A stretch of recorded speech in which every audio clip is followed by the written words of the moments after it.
Good evening everyone.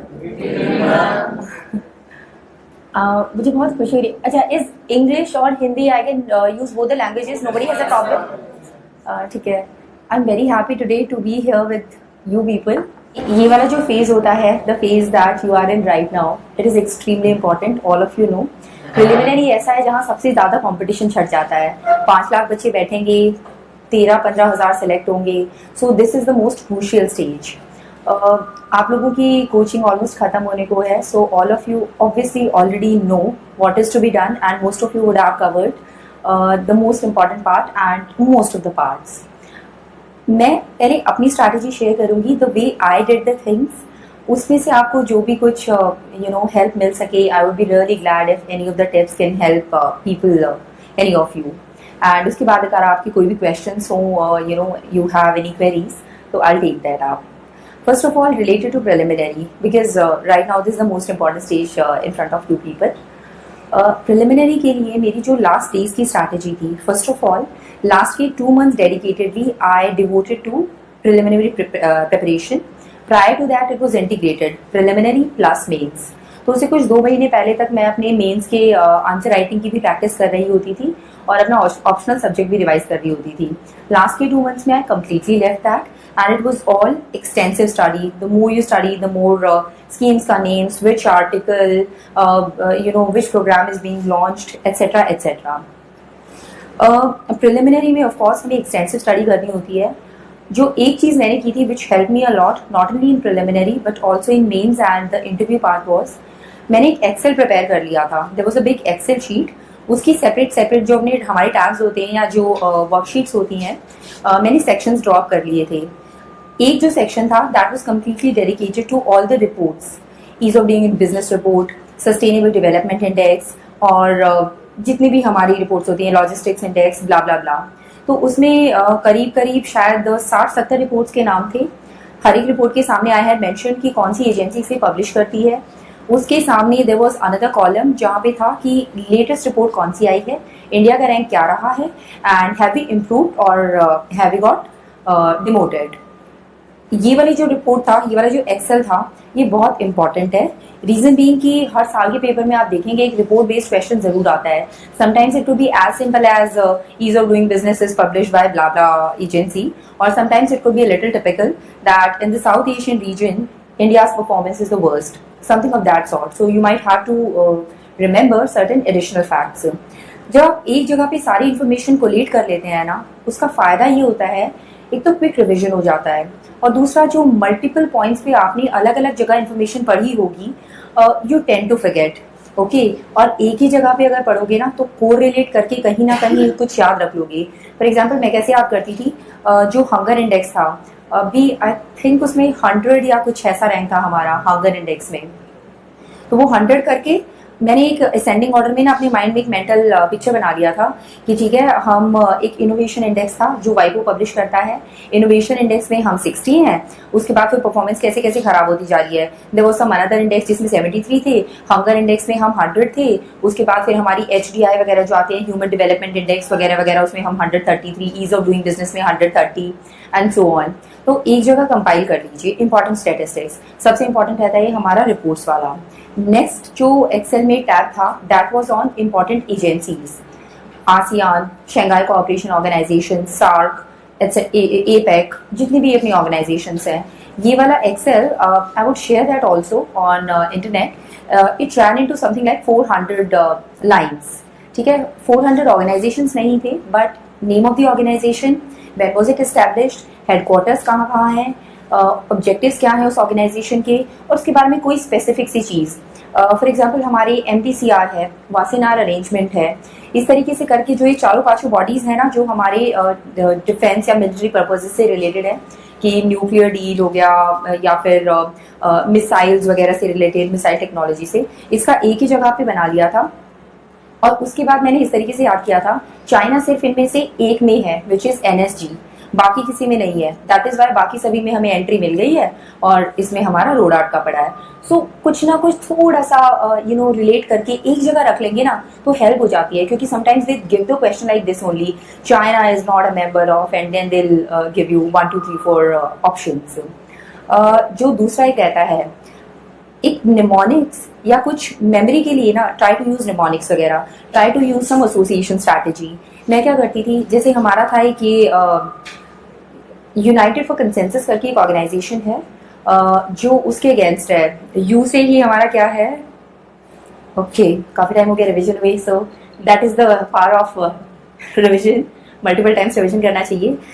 एक है हमारा एनएसजी, ठीक है, न्यूक्लियर सप्लायर्स ग्रुप, और उसके अगेंस्ट एक ऑर्गेनाइजेशन नहीं बनी हुई है जो इसे अपोज करती है कि इसमें और मेंबर्स नहीं आने चाहिए। एमटीसीआर नहीं सर, एक है यूनाइटेड फॉर कंसेंसस और एक कॉफी क्लब करके है, कुछ दो ऑर्गेनाइजेशन जो अपोज करती हैं कि इन बॉडीज को एक्सपैंड नहीं होने देना है, इंडिया को मेंबर नहीं बनने देना है। तो मैंने यूं करके याद किया था, एक यू से ही वो ऑर्गेनाइजेशन है और यू से ही यूनाइटेड फॉर कंसेंसस है, जिसे कॉफी क्लब भी कहते हैं, इटली विटली के मेंबर्स हैं।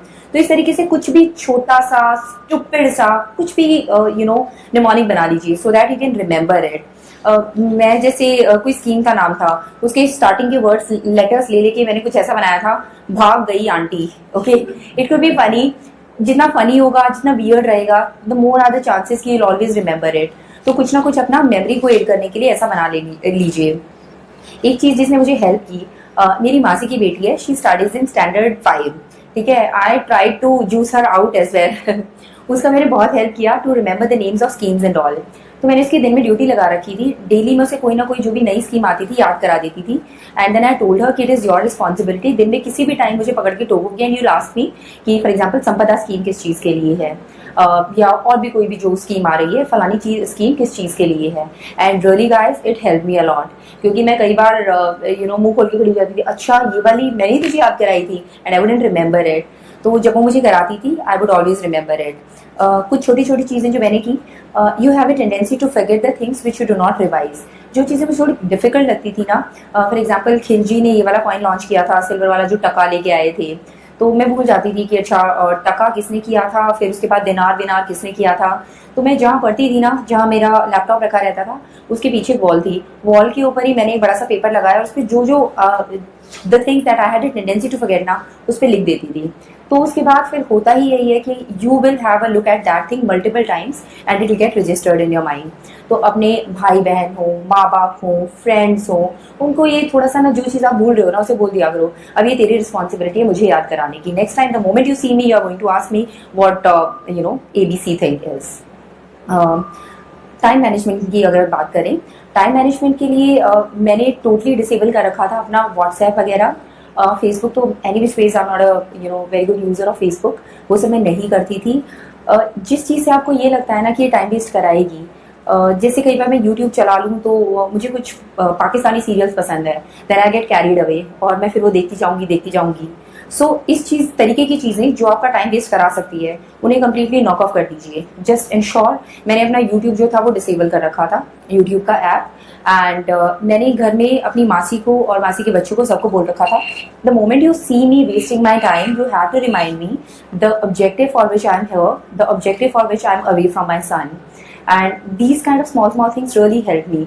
जब भी मैं कुछ टाइम वेस्ट कर रही होती तो मुझे जब एक छोटी सी बच्ची आके कहेगी कि दीदी क्या कर रहे हो, क्यों टाइम वेस्ट कर रहे हो, तो एकदम से वो स्ट्राइक करता है, वो गिल्ट फीलिंग आती है, and I would shun that thing and I would go back to studies. तो ये छोटी छोटी सी मैं कुछ टिप्स शेयर कर रही हूँ, दे वर्क फॉर मी। आप अपने अकॉर्डिंग उसे कर लीजिएगा ठीक। जो बच्चे आप ग्रुप्स वगैरह में हैं, इकट्ठे स्टडी कर सकते हैं, तो आप पता है क्या कर सकते हैं, अगर कोई चीज़ कॉम्प्लेक्स होती है ना, टफ होती है, उस चीज़ को डिवाइड कर लिया कीजिए। कोई भी टॉपिक है जिसे हमें बहुत डिटेल में स्टडी करना है, डिवाइड द टॉपिक, ये टॉपिक तुम पूरा करोगे, ये टॉपिक मैं पूरा करूंगी, and then will ask each other questions. दिन में आपने कुछ भी इंटरेस्टिंग पढ़ा, कई बार क्या होता है ना, बहुत सिंपल सी चीज़ भी होती है, अगर हम खुद पढ़ते हैं we might tend to forget it, but when we discuss the things, तो व्हाट आई रियलाइज वाज, अगर कोई चीज़ मेरा भाई मुझे बोल के बता देता था, so he would give me a call and he would tell me कि तुझे पता है ये नई चीज़ हुई है, तो वो चीज़ मैंने न्यूज़पेपर में पढ़ भी अगर ली होती थी ना, तो भी मुझे कई बार लगा कि अच्छा यार ये तो मैंने पढ़ा था, बट देखो मैंने रजिस्टर नहीं किया था। But the moment he told me ना, वो चीज़ मुझे परहैप्स साल के बाद भी याद रहेगी विदाउट इवन रिविजन। तो अगर आप डिस्कस कर सकते हैं म्यूचुअली, कोई भी है, अपना अच्छा सा फ्रेंड चुनिए। और हाँ, फ्रेंड्स के बारे में बहुत इंपॉर्टेंट बात, यार फ्रेंड वही होता है जो तुम्हें टाइम एंड अगेन बकअप करता रहे कि yes you have to study, you have to do this. Time waste बिल्कुल मत कीजिए, ठीक है। फ्रेंडशिप है तो फ्रेंडशिप अभी इसी चीज़ में है कि अगर आपस में बातें करके टाइम वेस्ट कर रहे हैं ना, then you have to stop each other, कि ठीक है गॉसिप नहीं करेंगे, कहीं घूमने नहीं जाएंगे, शॉपिंग वॉपिंग बाद में कर लेना यार। मैं यहाँ पे अपना जब मेंस की कोचिंग के लिए आई थी, मैंने टेस्ट सीरीज ज्वाइन किया था, अपने ऑप्शनल सब्जेक्ट था, उसके अलावा I haven't taken any coaching. मैं जब यहाँ आई थी, I am literally telling you, मैं एक जोड़ी बाथरूम स्लिपर्स पहन के आई थी, उसके अलावा मैं कुछ लेके भी नहीं आई थी। जब वो संडे को मैं अपना टेस्ट लिखने के लिए जाती थी, मैं वही पहन के चली जाती थी। मैं अपने कपड़े भी इतने लिमिटेड से लेके आई थी कि मैं मतलब मुझे बाहर जाने का मन होना तो मेरे पास ऐसे कपड़े ही ना हो कि बाहर जाके मैं मस्ती मारती घूमूं। तो कुछ भी करके, बी झल्ला बी झल्ली, कुछ भी करो, सारा ध्यान से पढ़ाई में रहना चाहिए अभी एटलीस्ट। अपना माइंड सेट ये बना लो यार, let us not devote 2, 3, 4, 5 years of our life to preparation of this important exam. एक एफर्ट में निकालना है, एक में निकालना है, वही एफर्ट अपना बेस्ट एफर्ट दे दो and you will be really enjoying the rest of your life and you will be so happy, your parents, your friends, everybody will be so happy. जब माइंड में थोड़ा सा बात आती है, you get carried away, you get distracted, then just try to think of that moment when you started preparing for this thing and you will get some motivation कि हाँ मुझे किसी और चीज़ में नहीं लगना है। ये तो अच्छा। कमिंग टू फेजेस ऑफ लोनेस या डीमोटिवेशन, ट्रस्ट मी, आज के दिन मैं टॉपर बन गई हूँ तो शायद लोग विश्वास ना करें, सोचे कि नहीं पता होगा इसे, ये हमेशा से पढ़ाई में ठीक ठाक रही होगी। बहुत बहुत गंदे वाले फेजेस ऑफ डीमोटिवेशन आए हैं। ऐसे फेजेस आते थे जब ऐसा लगता था no, you are not the stuff that toppers are made of. और ये लगता था IITians जो होते हैं ना, मेरा एक फ्रेंड था and he's an IITian, and unfortunately that guy could not clear the mains this time. He did not sit for the interview, and he's a brilliant chap, he's a very sharp individual, and I used to compare myself to him and I used to feel IITians की बस की बात है, तू उनके बराबर नहीं है, something of that sort। कई बार जब मेंस की आंसर राइटिंग प्रैक्टिस कर रही होती थी और मेरी due to my slow speed I could not finish all the questions, तो ऐसे फेजेस आते थे। आई रिमेंबर एक दिन मैं अपना सुबह संडे को टेस्ट लिख के आई, I came back on my room and I tried for 2 hours continuously and that day I could not study। मैं रात को 9 बजे ही सो गई थी, अदरवाइज 10 बजे सोती थी, because I thought कि नहीं होगा, और मैं रोते रोते ही सोई थी। फिर what I did next day morning when I got up, when my alarm rang at 4 o'clock in the morning, I thought to myself what is the only good thing that can happen now। bad thing है कि your speed is slow, you are not able to finish your questions on time, so now the only possibility is कि it has to be improved। गलत चीज़ है, गलत चीज़ को अच्छा कैसे करेंगी? The only thing that is in my hand is कि मैं उस पर वर्क करना स्टार्ट कर दूँ, instead of रिपेंडिंग on the fact कि तेरे बस की नहीं है, ये नहीं है, ठीक है मेरे बस की नहीं होगी, पर एक एफर्ट मारना है और वो एफर्ट बिल्कुल दिल से मारना है, ये सोच के मैं फिर लग जाती थी। कई बार बहुत लो फील करती थी, I would talk to my brother, I would talk to my father. एक और चीज़, फ्रेंड्स होते हैं but sometimes there are such competitors who might feel jealous, okay? वो friends नहीं होते हैं but they might come in the frame of a friend। ऐसे टाइम पे try to spot those individuals when you feel low। Please do not talk to such people who will bring you down, okay? Please do not talk to such people, otherwise you will never be able to buck yourself up, you gather yourself up and start preparing।